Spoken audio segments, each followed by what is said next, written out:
మీడియాలో అదేవిధంగా బయట జరుగుతున్నటువంటి ప్రచారంలో ఉన్నటువంటి వాస్తవాలు, జరిగినటువంటి సంఘటన మీద ఒక సంపూర్ణమైనటువంటి అవగాహన తీసుకొని, ఎందుకంటే చిన్న పాప చనిపోయిన దాన్ని దృష్టిలో పెట్టుకొని గౌరవ ముఖ్యమంత్రి గారు, ప్రభుత్వం ఒక దిక్కు, అదేవిధంగా మల్రవి గారు స్థానిక పార్లమెంట్ సభ్యులుగా మమ్మల్ని తీసుకొని ఆ గ్రామానికి వెళ్ళాం. గ్రామాన్ని సందర్శించినాం, ప్రజలతో వివరాలు తెలుసుకున్నాం. ఆ వివరాలు మీతో పంచుకోవడం కోసం ఇవాళ ఈ మీడియా సమావేశాన్ని ఏర్పాటు చేశాం. మిత్రులారా, మూడు అంశాలు. ఒకటి, గుడి దగ్గర జరిగినటువంటిది గొడవ. ఇద్దరు వ్యక్తులు కొట్టుకున్నటువంటి గొడవ. ఒకళ్ళకి ఎక్కువ దెబ్బలు తలగవచ్చు, ఒకళ్ళకి తక్కువ దెబ్బలు తలగవచ్చు. ఈ గొడవను రకరకాల పద్ధతుల్లో చిత్రీకరించేటటువంటి ప్రయత్నం జరుగుతూ ఉంది. ఆ దెబ్బలు తగిలినటువంటి వ్యక్తుల ప్రతి ప్రమేయం లేకుండానే వాళ్ళని ట్రాప్ చేసి దీన్ని నడిపిస్తున్నటువంటి పరిస్థితి ఉంది. వాళ్ళు ఎందుకు ఈ చిత్రీకరణ జరుగుతుందో అర్థం కానటువంటి పరిస్థితి ఆ వ్యక్తులకు కూడా ఉన్నట్టు అనిపిస్తూ ఉంది నాకు. ఆడ కొట్టుకున్న మాట వాస్తవం, కొట్టుకున్న తర్వాత ఇద్దరు పోలీస్ స్టేషన్ పోయి కేసులు పెట్టుకున్న మాట వాస్తవం. కానీ ఈ కొట్టుకున్నప్పుడు, ఆ కొట్లాట జరిగినప్పుడు ఈ పసిపాప అక్కడ లేదు. పసిపాప చనిపోవడానికి కొట్లాటకు సంబంధం లేదు. కొట్లాట జరుగుతున్నప్పుడు లేకుంటే తండ్రిని కొడుతున్నప్పుడు అక్కడ ఉండి ఆమెను కూడా తోసేసి ఆ పసిపాప మీద గొంతు మీద కాలు పెట్టి చంపేసిరు అనేటటువంటి తప్పుడు ప్రచారం చేస్తున్నారు.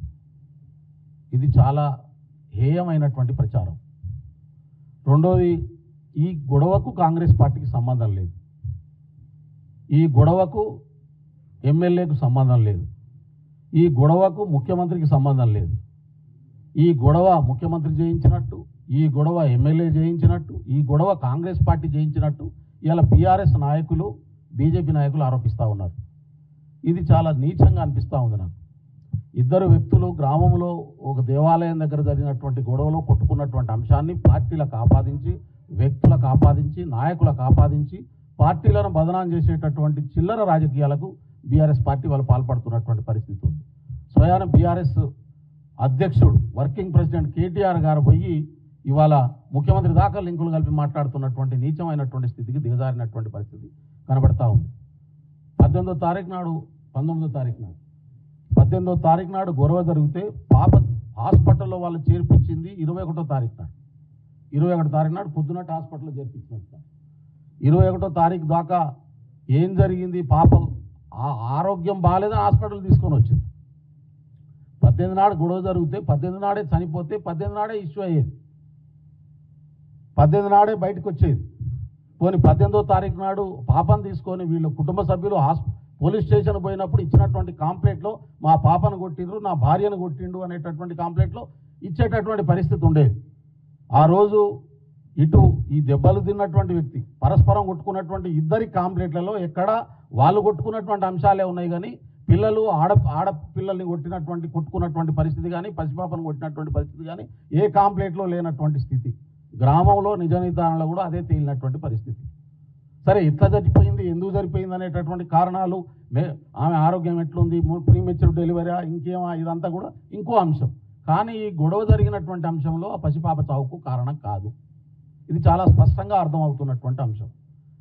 మరి ఎందుకు ఇవాళ దీన్ని ఒక పసిపాప చావు కింద కన్వర్ట్ చేసి ఒక రాజకీయ కుట్ర తెరలేపినటువంటి పరిస్థితి ఉంది? ఎందుకంటే ఈ రాష్ట్రంలో ఉన్నటువంటి ప్రతిపక్ష పార్టీ ప్రజల ప్రయోజనాల కోసం రాజకీయాలు చేయడం మానేసి చాలా కాలం అయింది. డైరెక్ట్గా ప్రజల్ని కన్విన్స్ చేసుకొని, ఒకవేళ ప్రభుత్వం తప్పులు చేస్తూ ఉంటే ఆ తప్పులను ఎక్స్పోజ్ చేసి ప్రజలకు డెవలప్మెంట్ ఎట్లా చేయాలి ప్రభుత్వం అనేటటువంటి అంశాలని ముందుకు తీసుకొచ్చి మాట్లాడి, ప్రజల వైపు నిలబడి ఈ ప్రభుత్వాన్ని నిలదీసి ప్రజలకు మేలు చేయాలనేటటువంటి రాజకీయ శక్తి కానీ, రాజకీయ ఆలోచన కానీ, అంత విచక్షణ కానీ ప్రతిపక్ష పార్టీలుగా ఉన్నట్టుగా కనబడతలేవు.